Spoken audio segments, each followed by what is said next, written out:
নমস্কাৰ বন্ধু বান্ধৱীসকল, কৰ্মসন্ধান অসম ইউটিউব চেনেলত আপোনালোকক স্বাগত। মই আজি IBPS ক্লাৰ্ক ভেকেঞ্চি ইন আসামৰ বিষয়ে আপোনালোকত আলোচনা কৰিম। তো IBPS ক্লাৰ্ক অসমত বহুতকেইটা পোষ্ট ওলাইছে, মানে 156টা পোষ্ট ওলাইছে। বেংক ৱাইজ ভেকেঞ্চি মানে কোন বেংকত কেইটা পোষ্ট আছে ইয়াতে লিখি দিয়া আছে। বেংক অফ ইণ্ডিয়াত আছে 3টা, কানাড়া বেংকত আছে 7টা, চেণ্ট্ৰেল বেংক অফ ইণ্ডিয়াত আছে 79, পাঞ্জাব এণ্ড চাইন বেংকত আছে 3টা, ইউকো বেংকত আছে 40টা, ইউনিয়ন বেংক অফ ইণ্ডিয়াত আছে 24টা।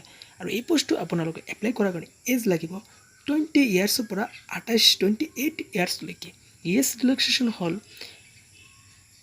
SC কাৰণে 5 ইয়াৰ্ছ, আদাৰ মানে OBCৰ কাৰণে 3 ইয়াৰ্ছ, পাৰ্চনেল উইথ ডিচেবিলিটি মানে PWD কাৰণে 10 ইয়াৰ্ছ। এডুকেশ্যন কোৱালিফিকেশ্যন লাগিব আপোনালোকে গ্ৰেজুৱেট, আৰু আপোনালোকে কম্পিউটাৰ জানিব লাগিব।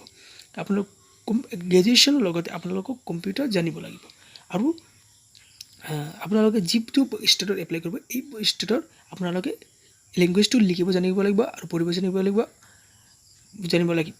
তো এই পোষ্টটো এপ্লাই আপোনালোকে অনলাইনৰ জৰিয়তে কৰিব লাগিব। আৰু এই পোষ্টটো এপ্লাই কৰাৰ কাৰণে আপোনালোকে এপ্লিকেশ্যন ফিজ দিব লাগিব। এপ্লিকেশ্যন ফিজটো হ'ল SC OBC SC PWD আৰু এক্স ছাৰ্ভিচমেনৰ কাৰণে 175 টাকা, আদাৰ বেকৱাৰ্ড কাষ্টৰ কাৰণে 850 ৰুপিজ।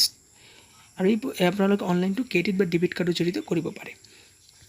এই পোষ্টটো আপোনালোকে এপ্লাই কৰিব লাগিব অনলাইনৰ জৰিয়তে। আৰু লাষ্ট ডেট হ'ল 1 মাৰ্চ 2021। তো বন্ধু বান্ধৱীসকল, এই পোষ্টটো আপোনালোকে এপ্লাই কৰিব পাৰে। এই পোষ্টটো আপোনালোকে অনলাইনৰ জৰিয়তে কৰিব লাগিব। তো ধন্যবাদ। এইখিনিতে কৈ মোৰ ভিডিঅ'টো সমাপ্ত কৰিলোঁ। আৰু কিবা জানিব লগা হ'লে মোক কমেণ্টত